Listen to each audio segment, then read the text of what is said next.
Video title.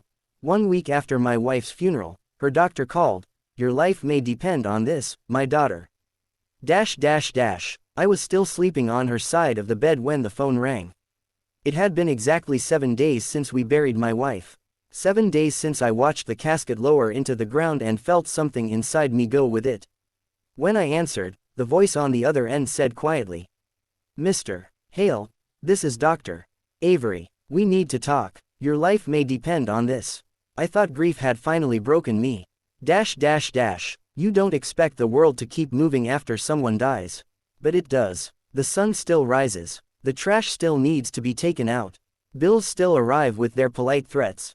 And somehow, you're supposed to keep breathing. My wife, Eleanor, had been my world for 32 years. She wasn't just my partner, she was the steady part of me. The calm voice when I panicked. The warmth when I grew cold. She remembered birthdays, anniversaries, the exact way I took my coffee. I still found strands of her silver hair on her pillow. I hadn't washed the sheets. I couldn't. Our daughter, Marissa, had moved back home after the funeral. "You shouldn't be alone, Dad," she'd insisted, wrapping her arms around me in the kitchen while casseroles from neighbors crowded the counter. She smelled like her mother's perfume. Or maybe I just imagined that. Marissa and her mother had always been close. Almost inseparable. They'd whisper in corners during family gatherings, share knowing looks across dinner tables. Eleanor used to say, "She's my mirror, Daniel." And I believed it. Marissa took over everything that week. She handled paperwork, answered condolence calls, sorted through insurance documents with a quiet efficiency that impressed me. "You don't need to worry about this stuff," she'd say gently. "Just rest." I was grateful. I was exhausted, but there were moments, small ones, that felt off. Like the way she'd close Eleanor's study door when she went inside to organize her files. Or how quickly she'd change the subject when I asked about the last appointment Eleanor had before she passed. My wife's death had been sudden. Complications, they'd told us. A fragile heart finally giving out. Dr. Avery had been her physician for nearly 10 years. Calm, careful, never dramatic. At the hospital, he'd looked almost shaken when he delivered the news. "I'm so sorry," he'd said, voice low. At the time, I assumed it was compassion. Now, standing in the dim kitchen with the cordless phone pressed to my ear, I heard something else in his tone. Urgency, hesitation, fear. "Your life may depend on this." "I don't understand," I told him. My voice felt thin, like paper stretched too tight. There was a pause on the line. I could hear him breathing. "I can't discuss details over the phone," he said finally. "But I need you to come in. Today. And Mr. Hale, please don't mention this to anyone yet.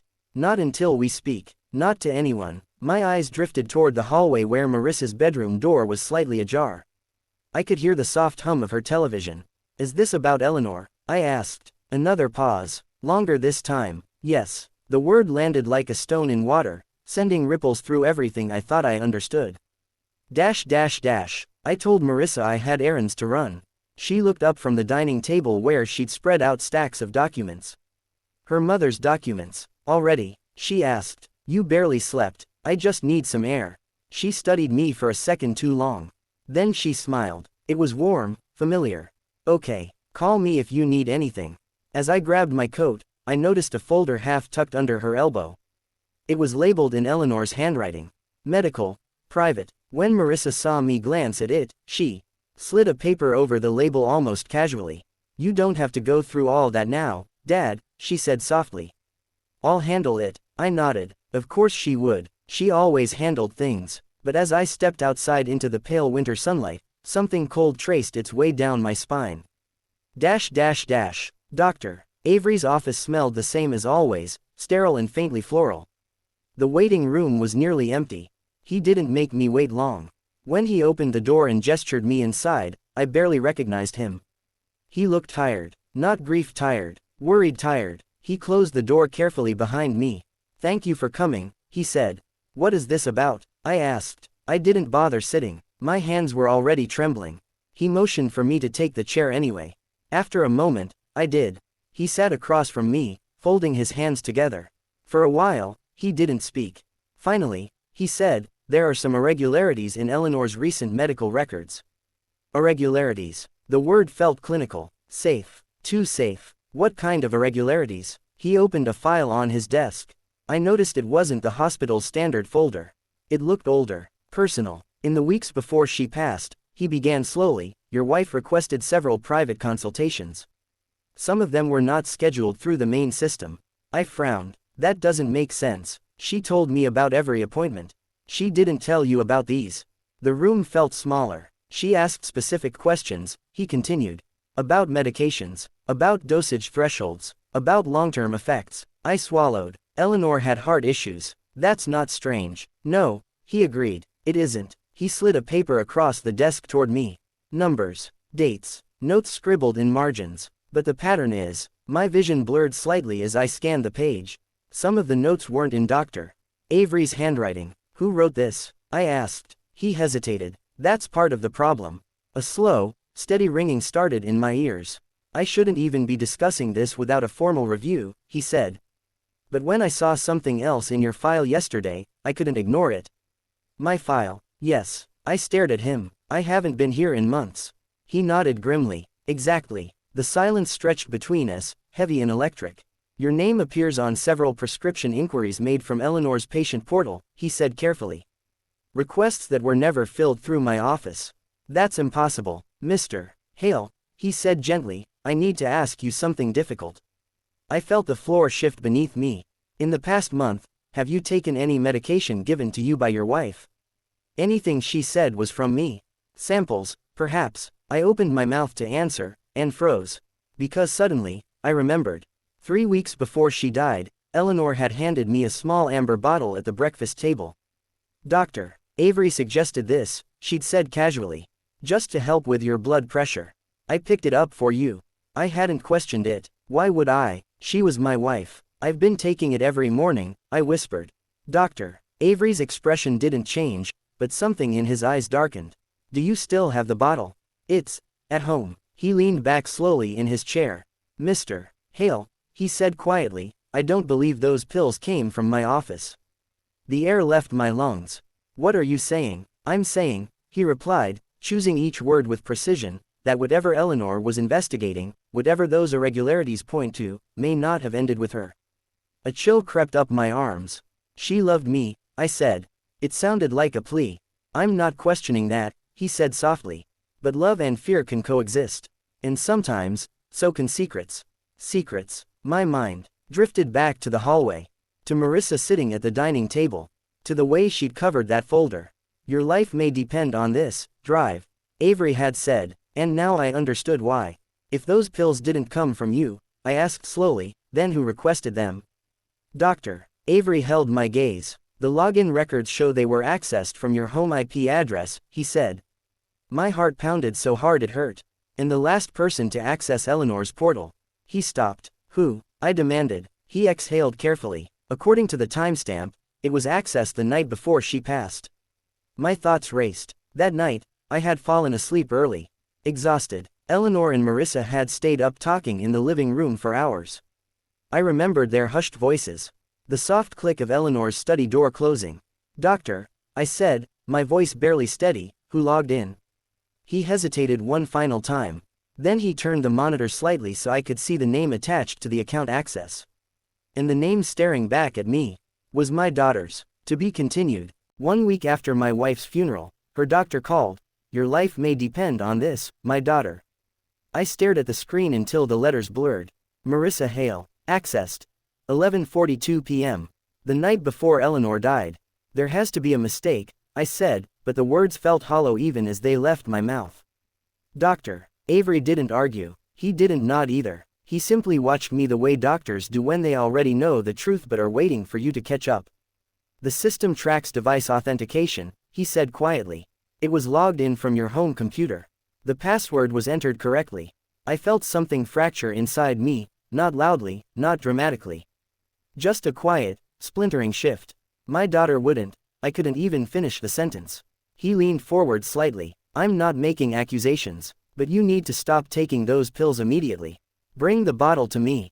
Today. And until we understand what's happening, don't confront her. Don't confront her. The words echoed in my head as I drove home. The house looked the same. Peaceful. Still. Marissa's car was in the driveway. I sat in my own car for a full minute before going inside, staring at the front door like it belonged to someone else. When I walked in, I heard her voice in the kitchen. She was on the phone. "He doesn't suspect anything," she was saying softly.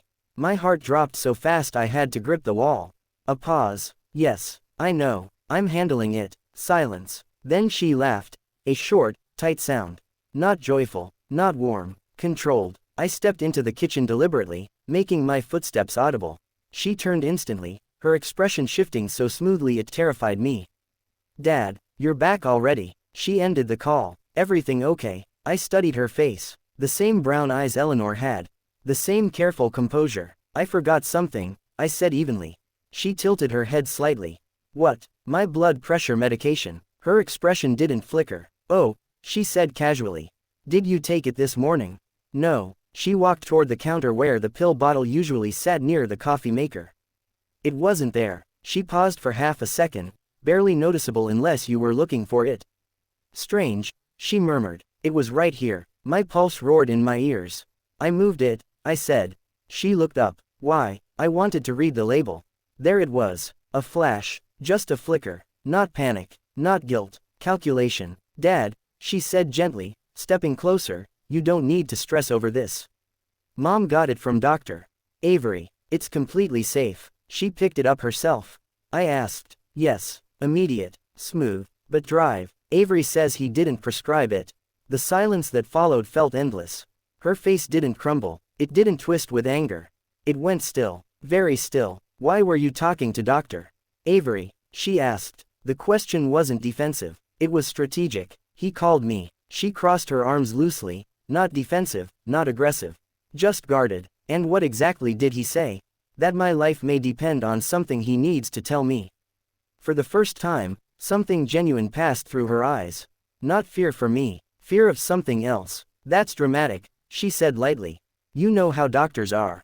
They overreact." I watched her carefully. "Why did you log into Mom's patient portal the night before she died?" The air shifted. She didn't answer immediately. Instead, she pulled out a chair and sat down slowly, folding her hands on the table like someone preparing for a difficult conversation. "You're grieving," she said softly. "And when people grieve, they start looking for patterns. For someone to blame. Answer the question." Her jaw tightened slightly. "I was checking her lab results," she said. She was worried. "She didn't want you to know how bad things were getting." "That's not what drive," Avery said. "And you trust him over your own daughter?" She asked quietly. The words hit their mark. "Because I didn't want to believe this. I wanted an explanation. A simple one." "I need to see the medication bottle," she continued calmly. "If there's confusion, we'll clear it up." "It's not here," I said. Now she froze. "Where is it?" "I left it with Dr. Avery." The silence this time wasn't subtle. It was heavy. Her fingers tightened around each other. "You shouldn't have done that," she said. The warmth in her voice was gone. "I shouldn't have checked." I asked. "That's not what I mean." "Then what do you mean?" She stood abruptly and walked toward the window, staring out at the backyard where Eleanor used to tend her garden. "You don't understand," she whispered. "Then make me understand." Her shoulders rose and fell slowly. "She was scared," Marissa said. "Mom was terrified." "Of what?" She turned around, eyes shining, but not with tears. "With losing you." The words stunned me. "What are you talking about?" "She found out about your test results," Marissa said. "What test results?" "Your heart scan. 3 months ago. Early signs of failure." I blinked. "I never had." "You did," she interrupted. "Mom made you go. You forgot." My mind raced. Eleanor had scheduled routine appointments all the time. I rarely paid attention to the details. "She was afraid you wouldn't take it seriously," Marissa continued. "You never take your health seriously. So she started researching supplements. Alternatives. Without telling her doctor. She didn't trust that he was aggressive enough," Marissa said sharply. "She thought he was complacent." None of this matched the Eleanor I knew. Or maybe I hadn't known everything. "So you logged in because she asked you to?" I pressed. "Yes." "In the prescription requests, she was exploring options. Under my name. She didn't want you to panic." Her voice cracked then. For the first time, emotion felt real. "You think I'd hurt you?" she asked, her voice trembling. I didn't answer. Because I didn't know anymore. She stepped closer. "I lost my mother," she whispered. "Do you really believe I'd risk losing my father too?" The question pierced through the fog in my mind. I looked at her, really looked at her. This was my daughter, the little girl who used to fall asleep on my chest during thunderstorms. The teenager who called me at midnight from college because she missed home. The woman who had moved back in without hesitation so I wouldn't be alone. And yet, why were you on the phone just now? I asked quietly. Her breath caught. I wasn't. I heard you. A long pause. It was the insurance company, she said. You said, he doesn't suspect anything. Silence. Her eyes flickered, then steadied. You misheard. The room felt like it was tilting. At that exact moment, my phone vibrated in my pocket. A text from Dr. Avery. The preliminary analysis is back. The contents of the bottle do not match any approved blood pressure medication. You need to come in immediately. I felt the blood drain from my face. Marissa noticed. What is it? She asked softly. I looked at her, at the familiar face that suddenly felt unreadable. Dad, she pressed. I slipped the phone back into my pocket slowly. It's nothing, I said. She watched me carefully, too carefully, and in that silence, I realized something terrifying. If the pills weren't what she claimed, if Eleanor hadn't known, then someone in this house had lied, and I was standing alone with them. Marissa stepped forward, reaching for my hand. Her fingers were warm, steady.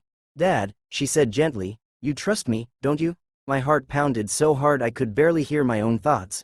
Outside, the wind moved through Eleanor's empty garden. Inside, my daughter waited for my answer. And I had never been more afraid to speak. End of story.